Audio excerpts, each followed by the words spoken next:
Top quality और consistent performance के लिए सिर्फ सिल्वर पंप नाम याद रखना। Welcome back. ગાંધીનગરમાં જે કલાકાર છે વિક્રમ ઠાકોર, તેમનું દર્દ છલકાયું છે તેવા જ કંઈક દ્રશ્યો સામે આવ્યા છે, જ્યાં સરકારી કાર્યક્રમમાં ઠાકોર સમાજના કલાકારની અવગણના જોવા મળી તેમ વિક્રમ ઠાકોરે જણાવ્યું છે। વિધાનસભામાં કોઈ ઠાકોર સમાજના કલાકારને આમંત્રણ નથી આપવામાં આવ્યું। છેલ્લા ઘણા સમયથી આવું થઈ રહ્યું છે। સરકારની જાણ બહાર પણ આવું થતું હોઈ શકે છે। મારી વાત નથી, સમાજની વાત આવી એટલે હું બોલું છું, વિક્રમ ઠાકોરે જણાવ્યું છે। સરકારી કાર્યક્રમમાં ઠાકોર સમાજના કલાકારને કેમ સ્થાન નહીં? દરેક કલાકારનું સન્માન થવું જોઈએ।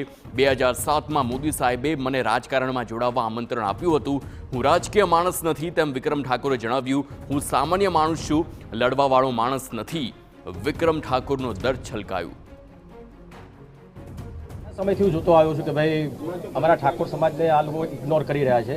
એ સરકારની જાણ બહાર હોઈ શકે, એવું પણ બની શકે, જે વચ્ચે મીડિયેટર હોય એ લોકો બી આવું કરી શકતા હોય। અને ઘણા સમયથી હું જોયું સરકારી બધા કાર્યક્રમો હોય એમાં ઠાકોર સમાજનું એક દીકરો કે દીકરી હોતા નથી। અને આ વખતે પણ મેં જોયું જ્યારે વિધાનસભામાં દરેક કલાકારોનું સ્વાગત કર્યું, બહુ સારી વાત કહેવાય। બધા મોટા કલાકારો છે, ત્યારે મારા બધા ઘણા બધા વડીલોના, મારા ઠાકોર સમાજના બધા ઘણા બધા ચાહકોના ફોન આવ્યા કે વિક્રમભાઈ તમે નથી ગયા?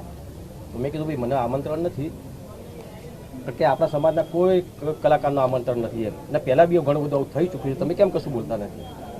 તો મને લાગ્યું ચલો ભાઈ મારા પૂરતી વાત હોય તો હું જવા દઉં છું, પણ આ તો મારા સમાજના કલાકારોની વાત આવી એટલે મારે કહેવું પડી લાવ્યું થઈને। તો બીજી તરફ ગુજરાત ક્ષત્રિય ઠાકોર સમાજ પ્રમુખ નવગણ ઠાકોરે પણ આ અંગે કહ્યું કે સરકાર ઠાકોર સમાજના કલાકારોની અવગણના કરી રહી છે। ઠાકોર સમાજના એક પણ કલાકારને સન્માનિત ન કરાયાનો આરોપ છે। વર્તમાન સમયની અંદર અપમાન કર્યું તો 2 દિવસની જ વાત છે, પણ છેલ્લા 15 વર્ષથી ગુજરાત સરકારના જે સાંસ્કૃતિક કાર્યક્રમ થાય છે માહિતી વિભાગ દ્વારા, અને ગુજરાત સરકાર દર સાલ ગૌરવ એવોર્ડ આપે છે। એ ગૌરવ એવોર્ડની અંદર આ લોકોએ 7 નામ નક્કી કર્યા છે, એના એ 15 વર્ષથી એમાં એક પણ ક્ષત્રિય સમાજના કલાકારને આ લોકો એવોર્ડ આપતા નથી। એટલે અમારી સમાજની ઇરાદાપૂર્વક અવગણના કરવામાં આવે છે।